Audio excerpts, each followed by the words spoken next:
ഗിരീട്ട ശബരിമലയിൽ എപ്പോ എത്തി? ഇപ്പൊ എത്തിയതേ ഉള്ളൂ. നീ ഒറ്റയ്ക്കേ ഉള്ളോ? മഹിമ എവിടെ? അവള് ഡോക്ടർ വിളിച്ചപ്പോ പുറത്തോട്ട് പോയതാ. ഇപ്പൊ വരും. നിനക്കിപ്പോ സമാധാനമായല്ലോ. മഞ്ജു ആശുപത്രിയിലാണെന്ന് അറിഞ്ഞ നിമിഷം മുതലേ ഇവന്റെ വെപ്രാളൊന്ന് കാണണമായിരുന്നു. അവിടുന്ന് ഒരു ടാക്സി വിളിച്ച് യാത്ര തുടങ്ങി. പകുതി എത്തിയപ്പോ അയാൾക്ക് സ്പീഡ് പോരാന്നും പറഞ്ഞ് അയാളെ പിടിച്ച് പുറകിലിരുത്തി ഇവൻ 100 ചവിട്ടി വിട്ടിട്ട് ഇവിടെ എത്തിയത്. എന്റെ പൊന്നു മഞ്ജു, സത്യം പറയാലോ, എന്റെ നല്ല ജീവൻ അങ്ങ് പോയി. ഒന്ന് പോടാ. സത്യത്തിൽ എന്താ സംഭവിച്ചത്? വീട്ടില് കള്ളന്മാര് കയറിയതാന്നാ അരവിന്ദാക്ഷൻ സാറ് പറഞ്ഞത്. അടുത്ത വീട്ടിലൊക്കെ കള്ളന്മാര് കയറി കുറെ കാശ് സ്വർണ്ണമൊക്കെ പോയി. ഞങ്ങളുടെ വീട്ടിലൊന്നും എടുക്കാനില്ലാത്തോണ്ട് പിന്നെ കുഴപ്പമൊന്നുമില്ല. ദാരിദ്ര്യം കൊണ്ടേ അങ്ങനെ ഒരു ഗുണമുണ്ട്. കൃത്യസമയത്ത് അയ്യപ്പൻ വന്നതുകൊണ്ട് രക്ഷപ്പെട്ടു എന്നാ മഹിമ പറഞ്ഞത്. പുള്ളിക്കാരൻ തന്നെ ആംബുലൻസ് ഒക്കെ വിളിച്ച് പറഞ്ഞിട്ടുണ്ടായിരുന്നു. എനിക്ക് ബോധം തെളിഞ്ഞ് ഞങ്ങളെ വിളിച്ച് പറഞ്ഞപ്പോഴാ ഞങ്ങൾ അറിയുന്നേ. അല്ല, ഈ മോഷണം നടക്കുമ്പോ മഹിമയും ഗൗരിയമ്മയും എവിടെയായിരുന്നു? അവര് രണ്ടുപേരും ഒരു റിസപ്ഷന് പോയതാ. ആഹാ, മഞ്ജുവിന് വീട്ടിൽ ഒറ്റക്കാക്കിട്ടോ റിസപ്ഷനൊക്കെ പോകുന്നത്? അവരെന്നെ വിളിച്ചതാ, ഞാൻ പോയില്ല. എന്ന് കരുതി മഞ്ജുവിന് ഒറ്റക്കാക്കിട്ടാണോ പോകേണ്ടത്? മഹിമയ്ക്കോ വിവരമില്ല. ഈ അമ്മയ്ക്ക് ഇതെന്ത് പറ്റി? അമ്മയ്ക്ക് നല്ല കുറ്റബോധമുണ്ട്. ഇത്രയും നേരം ഇവിടെ ഇരുന്ന് സ്വയം ചീത്ത പറയുമായിരുന്നു. ഞാൻ എങ്ങനെയോ ഉന്തിത്തള്ളി ഡബ്ബിങ്ങിന് വിട്ടതാ. പാവം, ഇല്ലെങ്കിൽ ഇവിടെ ഇരുന്ന് കരച്ചില് തുടങ്ങിയേനെ. കൊള്ളാം. ഇനിയേ എന്നെ എന്തെങ്കിലും കാര്യത്തിൽ അമ്മ കുറ്റം പറയുമ്പോഴേ ഈ കാര്യം പറഞ്ഞ് എനിക്ക് രക്ഷപ്പെടാം. നീ ഇങ്ങനെ കൂടുതൽ സംസാരിച്ച് സ്ട്രെയിൻ എടുക്കണ്ട. കുറച്ചു നേരം റെസ്റ്റ് എടുക്ക.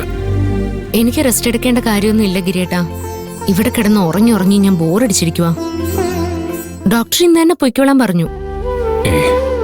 നിനക്ക് ഇങ്ങനെയൊന്നും സംഭവിക്കാൻ പാടില്ലായിരുന്നു. ഞാൻ നിന്നെ ഒറ്റയ്ക്കാക്കിയിട്ട് പോകാൻ പാടില്ലായിരുന്നു. എന്താ ഗിരിയേട്ടാ, ശബരിമലയിലേക്ക് പോയതിനെ പറ്റിയാണോ ഇങ്ങനെയൊക്കെ പറയുന്നത്? ദൈവം നമ്മുടെ കൂടെ ഉണ്ടായിരുന്നു. അതുകൊണ്ടല്ലേ എനിക്കൊന്നും പറ്റാതെ രക്ഷപ്പെട്ടത്. എന്റെ കാര്യത്തിൽ ദൈവം വന്നത് അയ്യപ്പന്റെ രൂപത്തിലായിരുന്നു. അയ്യപ്പനോ? അയ്യപ്പനാ കൃത്യസമയത്ത് ഇടപെട്ട് എന്നെ രക്ഷിച്ചത്. 3 കള്ളന്മാരെയാ അയാൾ ഒറ്റയ്ക്ക് അടിച്ചിട്ടത്.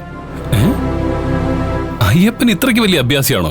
എടാ, കഴിഞ്ഞ ആഴ്ച സ്കൂൾ പിള്ളേരുടെ തല്ല് വാങ്ങി കരഞ്ഞ ആളാ. ചിലപ്പോഴേ എല്ലാ അഭ്യാസം അറിഞ്ഞിട്ട് അറിയാത്ത പോലെ നടിക്കുന്നതായിരിക്കും. ഗിരേട്ടാ, ഞാനൊന്ന് വാഷ്റൂമിൽ പോയിട്ട് വരാം.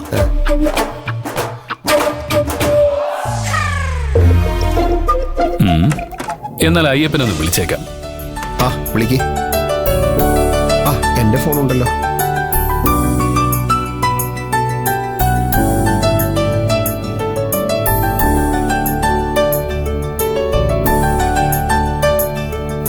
അയ്യപ്പ, നീ ഇപ്പൊ എവിടെയാ? എനിക്ക് നിന്നെ നേരിട്ടൊന്ന് കാണണം. എന്താ കാര്യം? ഏത് ആശുപത്രിയില്? ധർമ്മശാസ്ത്രയിലോ? ഞങ്ങളും അവിടെയാ. ഞാൻ 120-ലുണ്ട്. നീ വാ. അവൻ ഇവിടെ തന്നെ ഉണ്ട്. അവന്റെ കൈക്ക് ചെറിയൊരു പരിക്ക് പറ്റിയെന്ന്. മഞ്ജുവിനെ രക്ഷിക്കാൻ ശ്രമിച്ചപ്പോ പറ്റിയതായിരിക്കും. പാവം. അവനിങ്ങോട്ട് വരാന്ന് പറഞ്ഞു. വരട്ടെ. എനിക്ക് അവനെ കണ്ട് നേരിട്ട് നന്ദി പറയണം.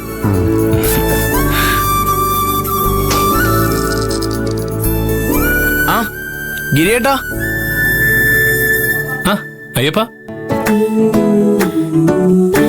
കൈക്ക് എങ്ങനെയുണ്ട്? ചെറിയ വേദനയുണ്ട്. നിന്നോടുള്ള നന്ദി വാക്കുകൾ കൊണ്ട് പറഞ്ഞറിയിക്കാൻ പറ്റില്ല അയ്യപ്പ. എന്തിന്? അതിന് മാത്രം ഞാനൊന്നും ചെയ്തില്ലല്ലോ. അവന്റെ എളിമ കണ്ടില്ലേ? 3 കള്ളന്മാരെ ഒറ്റക്ക് അടിച്ചിട്ടിട്ടേ ഒരു പോലീസുകാരെ രക്ഷിച്ചവനാണെന്ന് കണ്ടാ തോന്നുന്നു. അല്ല, നീ എന്തിനാ ഇവനെ കണ്ട് പകച്ചു നിൽക്കുന്നേ? ഒരു നന്ദിയെങ്കിലും പറ. എന്തിന്? ആരാ ഇത്? ഇതാണ് അയ്യപ്പൻ. ഞാൻ പറഞ്ഞത് റേഷൻ കടയിലെ ശിവൻചേട്ടന്റെ മകൻ അയ്യപ്പനെ കുറിച്ചാ. അതാ ഇവൻ. അല്ലെന്നേ, ഇലക്ട്രീഷ്യൻ പണി ചെയ്യുന്ന അയ്യപ്പൻ. ഞാൻ ഇലക്ട്രീഷ്യനാണ്. കൈലാസത്തിൽ താമസിക്കുന്ന അയ്യപ്പൻ. അത് തന്നെ ആളിതാ. പക്ഷേ എന്നെ രക്ഷിച്ച അയ്യപ്പൻ ഇതല്ല.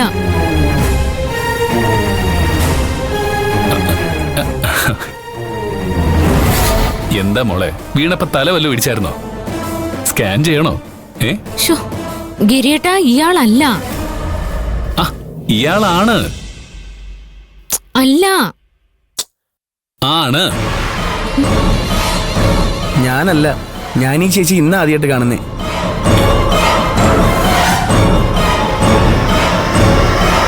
അല്ലെങ്കിലും ഞാൻ ആരെങ്കിലും തല്ലുമെന്ന് ഗിരിയേട്ടന് തോന്നുന്നുണ്ടോ? പിന്നെ ഇവളെ സഹായിച്ചതാരാ? ആ,